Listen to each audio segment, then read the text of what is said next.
All right, it's 7:30. This is Morgan, and welcome to the Gospel of Two Wheels, number 57, where we're going to talk about steering stabilizers and all sorts of whatever else you guys want to talk about. I like what we've been doing recently with people sending in. I'm getting my questions out here early. And obviously, please, live, send me questions. We'll talk all kinds of things. Eric, Brianne, what's happening? But I really like the fact that you guys are chiming in a bit early on questions. That helps me get ready. So let's start with those. Chris Drake Sr. says, many people, so back up. We're talking about steering stabilizers on motorcycles, okay? There we go. And right now, I'm talking generically about all steering stabilizers. We'll go down the wormhole of what stabilizer and all that here in a bit. Matt Andreas, what is a steering stabilizer? Never used one. Never used a hydraulic clutch either. I highly recommend the hydraulic clutch. I wish that all the brands would put that on there because it is brilliant. Steering stabilizer. Let me start with a little story from my friend Fritz Kadlik. If you don't know Fritz, he's a many times gold medalist in ISDE and just super badass on a dirt bike. And when I worked for him, I remember ordering a steering stabilizer, wanting to get, I don't know, talking about one, wanting to get one, and he admonished me. He said, if you're strong enough, you don't need a stabilizer. You don't need a stabilizer. And I'm like, okay, well, at the time, I was just learning how to ride and anything. So that's a story from a super duper amazing rider who says you don't need one. I'm going to go into that because there's some truth to that. There's some, in my opinion, falsehood to that. But let's start with Chris Drake Sr.'s question or statement. It's a question. Many people say these are absolutely unnecessary and somewhat of a gimmick. The proper setup of a bike will yield the results people say they get with stabilizers. If you are on the belief that this is not true, please explain why by going through how and what they do exactly and how they improve the bike beyond proper setup. Great question, Chris. Thank you so much for chiming in. I appreciate that. So it's a very well-formed question. Okay. Let me start by saying that proper bike setup and suspension setup, and I don't necessarily mean custom valving, but like clickers and sag and things like that are the most important thing to do to your bike first. And I say that because stabilizers are about $500. Setting your bike up could be free, right? If you know what you're doing, or you've got friends that know what you're doing, or you can come to my shop. We set sag for free, no matter who you are. I don't care if you're from Tennessee. You come in, I'll set your sag for free, help you get dialed in. Same with your clicker settings. So setting up a bike really well will help stabilize the motorcycle, right? Because what a steering stabilizer does is it basically is like a shock absorber for your steering. It helps control how quickly or how slowly the steering head turns. I do 100% believe that bike setup can help get rid of a lot of problems with steering head issues, especially if you're getting a lot of speed wobble, things like that. That's probably more of a bike setup thing than a steering stabilizer thing, because bikes shouldn't do that if set up properly. Lots of problems with the steering and stability of a bike come from improper sag setup, and honestly, it's crazy. You can change a lot by moving your back wheel forward or back. So if you're a woods rider, you want to push your wheels far forward as you can. So set the chain length and whatever as far forward as you can get the thing to shorten the wheelbase and make that bike turn better in the tight woods. If you're a desert racer and you're going fast, you want to put the longest chain on there that you can, obviously, and stretch that thing out because it lengthens the wheelbase. Also, the rake of the bike makes a big difference. So the further forward your front wheel, the more stable its speed, but the slower it's going to steer. The further back, the faster it's going to steer, but the less stable its speed. Back to Fritz's comment about whether or not you need it. If you're strong, you don't need it. So the truth in that is that your body, your brain, and all your muscles can react faster than the oil and valves inside that steering stabilizer. That's just truth, right? If you're in good shape, reactions are working well, all that stuff. It's just true. But here's the flip side. At the end of a day of long, hard riding, especially at speed, like out in the desert, when your body has had to compensate for all that stuff all day long, you're going to be way more tired if you don't have a steering stabilizer. And another question that I have is, do you run one? The answer is yes and no. I don't run one on my small bike, my YZ250 or the KTM 250 two-stroke or the YZ450. I absolutely have one on my XR650 for going fast out in the desert. I'm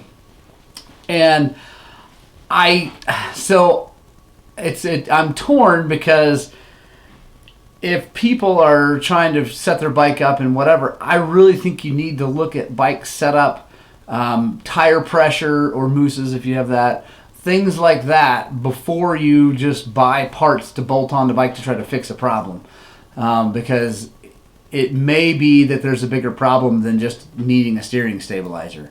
For me, I used to run a stabilizer all the time, 100% of the time. I always had one.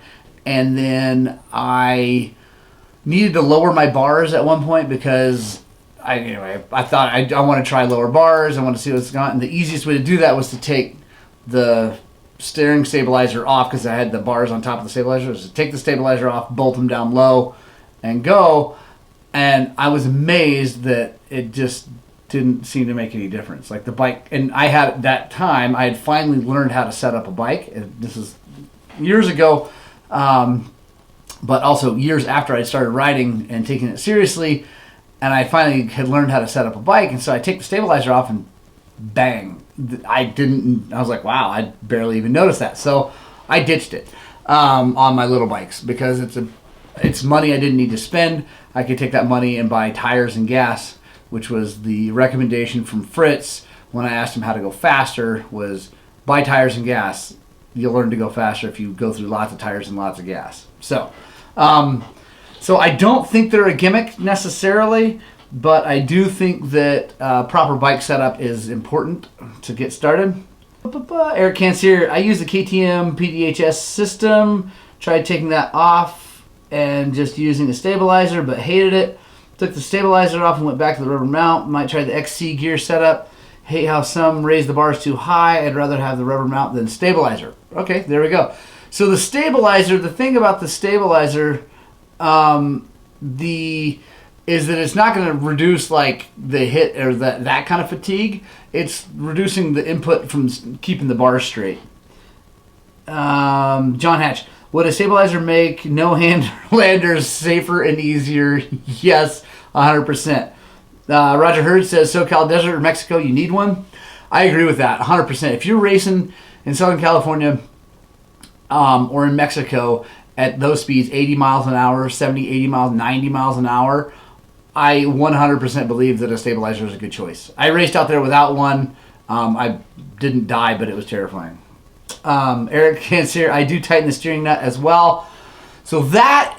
I do not like that. I mean, you do whatever you want to do, Eric, but I don't like that answer because, and maybe you're just joking, but there's lots of problems with that. I'll go into that. Shane McNabb, the way a person grips their handlebars has a lot to do with the way the front end reacts. Yes, 100%. If you are gorilla man on the handlebars versus being nice and loose and easy on the handlebars, things are going to change, right? So Bryce Davis, what's happening?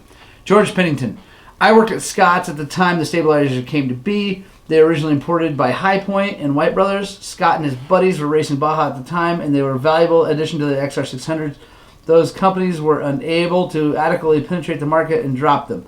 At the same time, pick up the ball, as well as you can see where it went. I was literally the first rider to run District 37 with speed across the valleys increased so much. It wasn't even fair when I came to intermediate expert in just a few races after them. That was back in '86. Good times. So that goes. So George, 100%, dude. So Ed Hall has, it's not really a question, but a statement on our Facebook questions. It says, you don't know how much they help till you remove it. I ride mostly faster desert stuff with lots of rocks. So here, let me give you a little bit of something so obviously conditions change, riding styles change, things like that. In Colorado, like in Western Colorado where we live, honestly, the stabilizer is less important out here, especially up in the rocks and the mountains and things like that. And that's that's the place that I like the most, I guess. And so that's why I decided to get rid of my stabilizer, because I could save money on progressive bikes not buying one, because in the really tight stuff, it didn't matter, right? But I will say that if you have a good stabilizer, and I 100%, 1000% think that Scott stabilizers are the only one to buy. If you're going to purchase one, if you're going to go spend money, Scott stabilizer, hands down, best money you can spend. They beat every other competition by so far. GPR stabilizers are okay, but I don't like them. WER stabilizers, I don't even know if they exist anymore. They were okay, but whatever. The Honda one, someone asked about this, the little Honda one that goes behind the number plate that they put stock on some of their bikes. I don't know if they still do that, but anyway, there's a bracket you can buy to put that on a bike, on a KTM or anything else. Hang on one second, guys. That's a pretty cool stabilizer, but here's the reason I like Scott's, and the reason that I think that they are a good addition to a bike. And actually, I'm seriously considering putting one on the YZ450, because even with it set up and suspended really well and working really good, it seems a little twitchy, and maybe I can raise the amount of sag, so drop the bike, and maybe that'll help fix it. But is that Scott's has a high and low speed damping control. None of the other ones that I know of have that ability. I think you can revalve them, but whatever. That seems like a giant waste of time and money. So Scott's has the ability to adjust the high and low speed. So the problem I had was with like a GPR, or before I knew how to adjust a Scott's, is I would turn the damping up when I would go fast, right? And I'd try to go fast out in the desert. It would feel good, but then, we'd go diving into the rocky stuff, because that's the thing out here in the Montrose area. You can be pinned across the whoops, turn a corner, and then there's a whole bunch of rocks.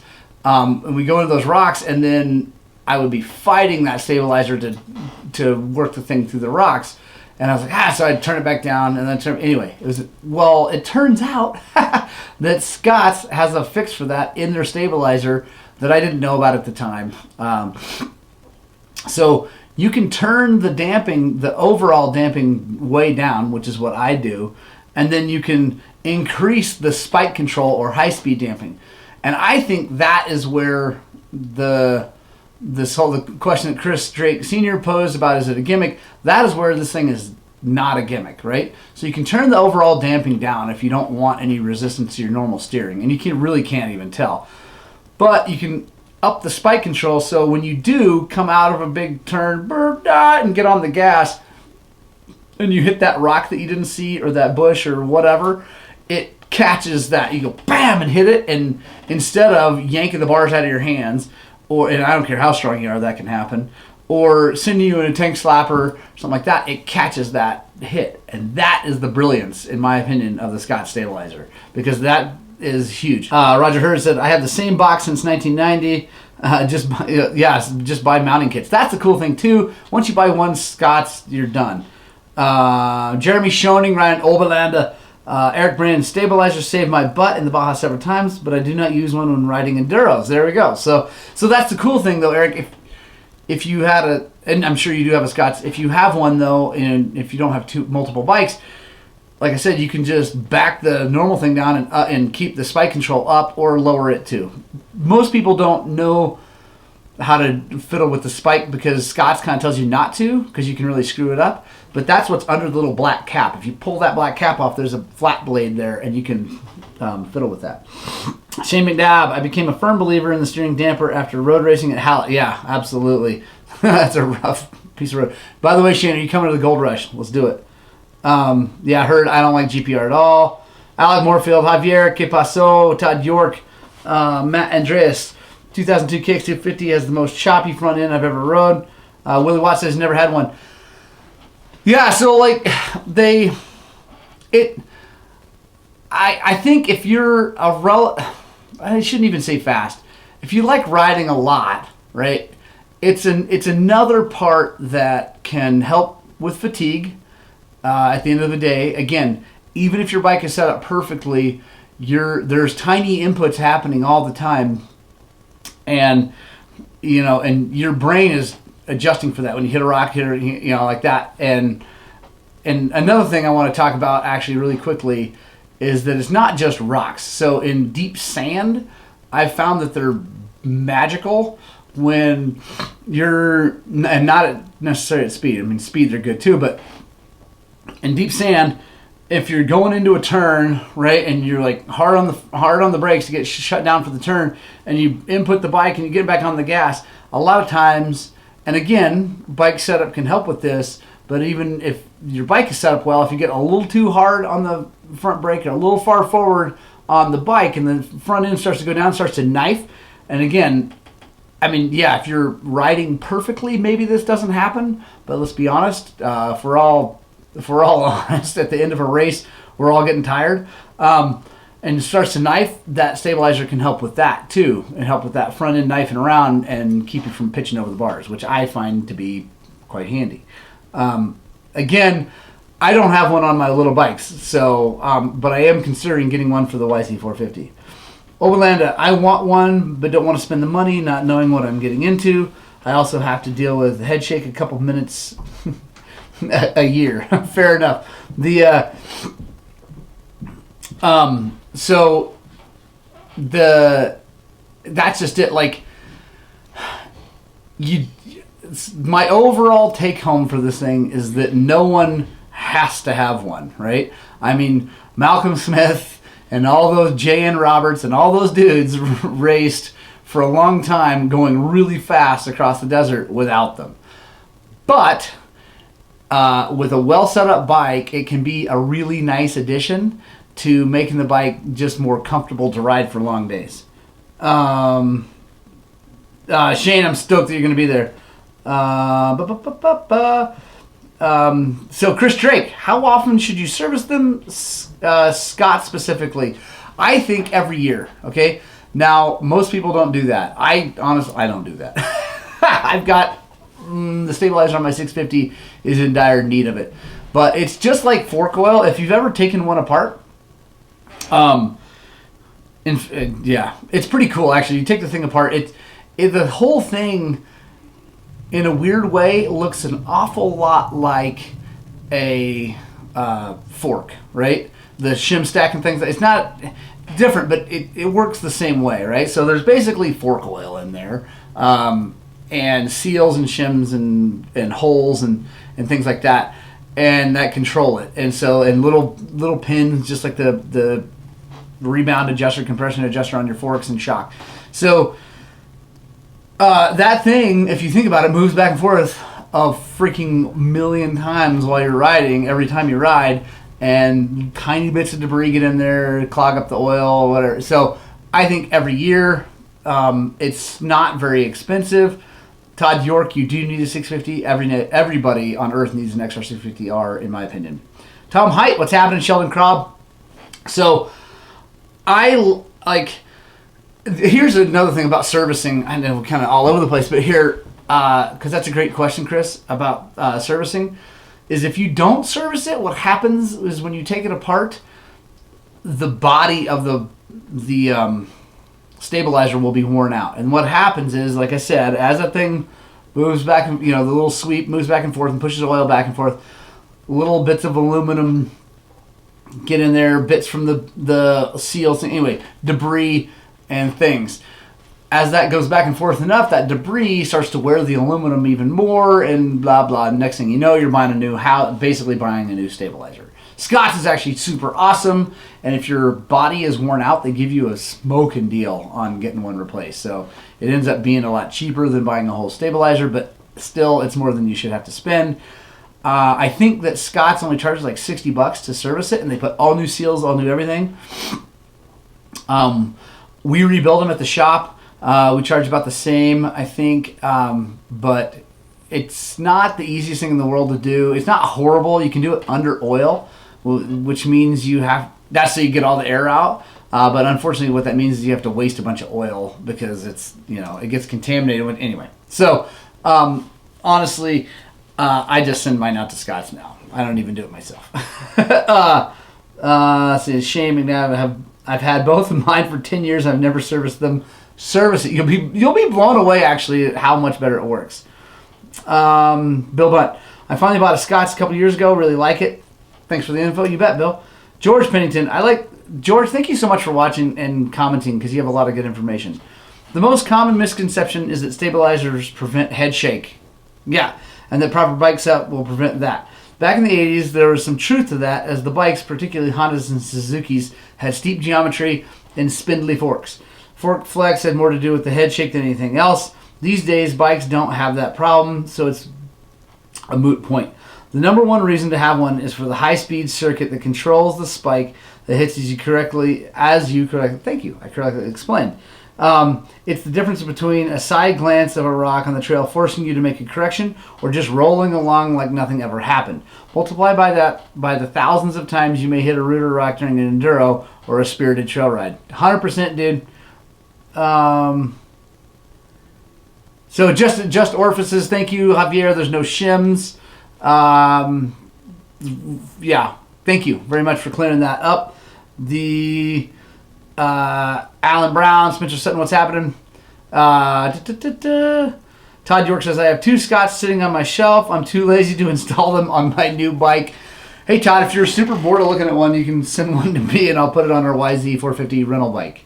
And anytime you come out, you can ride that bike for free. So yeah, I think they're awesome. I think they're great. Like I said, I don't ride super duper high speed stuff anymore. I'm afraid. I really enjoy going fast. So like I said, I'm probably going to set that 450 up and get a stabilizer on it and set it up for desert racing and take it to a Hare and Hound next year. Let's see. Todd York asked, have you ever equipped a KTM with a Honda Progressive stabilizer? Yes, I have. I haven't really ridden one. He asked if it's good or bad. I haven't really ridden. I put one on. I think it's a pretty cool idea because it's small and tiny, and I think it's not a horrible way to go. I would like that better than a GPR. Cody Flath says, is it worth having one with the average speed of 2 miles an hour? That is awesome, dude. No. Let's see. Daniel Malone talking about how he and Dory run Scotts on KLXs. Basically everything they have. And anyway, he likes it because, again, like George explained and I explained, that spike control to keep it from flopping down on the ground. John Botello, do you run one? If so, which one and why? I think we've covered that pretty well because of the Scotts. I won't put anything else on. If someone wants me to install something, I will. Matt Simpson, what's happening, dude? How's the knee? Are you back on your dirt bike yet? Shelly Dorn, how you doing? Javier says the fender mount Scotts is better for woods riders. Right on. I don't know why. Maybe that works better because it's just a different geometry. But here's my problem. I don't like the fender mount because I crash too much. I'm just going to be honest there. And that thing would come off of my motorcycle. I like them under the bars if at all possible because that protects the stabilizer. I don't actually like how high it raises the bars. So nowadays on my XR, I've got it on top of my flex bars, but then I have the bars coming out. Anyway, that protects it, so that seems to work well. Matt Simpson, you're close. Let me know when you're ready to ride, and I want to ride with you. Bad. I think that'll be fun. So yeah, any other questions about stabilizers? I feel like we covered it pretty well. It's definitely not a necessity, right? It's just never, ever a necessity. But, unless you're racing professional, anyway, whatever. It's not a necessity. For us, most normal people, spending the $500 is not something you absolutely have to do to make your bike work right. But if you have the extra money and you want a more, I shouldn't say relaxing ride, but a more safe and less physically stressful ride, I think they're great. That being said, you come look at my bikes, I don't have one on there. Well, I don't have a lot of money either, so so that's part of the problem. But I do have, like I said, I have one on my Extra 650 that we raced down in Mexico, and I think they're awesome. Todd York, it's 63 in Oklahoma. Time to ride. Yes, right on. Shane McNabb, I found mine works the best when I'm riding in creek bottoms with different sized rocks and trying to go fast as I can, trying to ride as fast as I can. The bike is definitely more stable, for sure. And it's not like, I would definitely say, back to Chris's original question, which I think is one of the best formed questions that we've had. I do not think they are a gimmick. I do think that proper bike setup and suspension setup is more important, or should, maybe not more important. Well, I do think it is more important, but also should be done first, because then when you add a stabilizer, it's helping correct that side glance and things like that, like George was talking about. So, helps you go faster, longer, and I think we can all agree that that's a good thing. Roger Hurd. Cody DeVore, what's happening? So yeah, I hope you guys like that show. Any other questions? We got another minute or so here, and then I got a boogie because I got a YZ250 to put all back together. I did not shoot videos of that, so unfortunately that's not going to be on YouTube. But yeah, we rebuilt the crank, piston cylinder, put a 265 big bore in it for a customer, and yeah, we're stoked. It's going to be fun. Also doing steering or swing arm bearings, shock rebuild, yeah, lots of things. That's going to be a sweet bike when we get done. Tonight, guys, Peach Valley, 5:30. If you're in town, let's go ride. Let's see, Todd York, I'm out. The mountain bike trails are calling my name. Have a great day. Right on, dude. Mike Drury, how you doing? All right, it's 8 o'clock. Guys, I gotta go.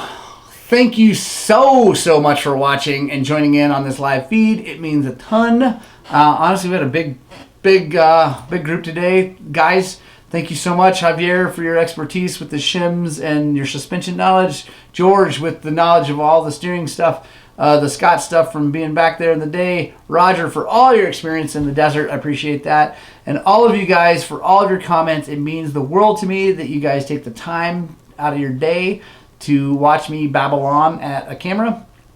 And yeah, it means a lot. Punk Rock Club, boom. Thanks for sticking around. Give me the horns. Guys, get out there, spread the gospel of two wheels. Yeah, I mean, seriously, what's better than dirt bikes? I mean, there's some things, but not a lot of things are better than dirt bikes. So get out there, spread the gospel of two wheels, spread joy and happiness in the world. And no matter what you do, I don't care what you got to do, find some time to ride your dirt bikes!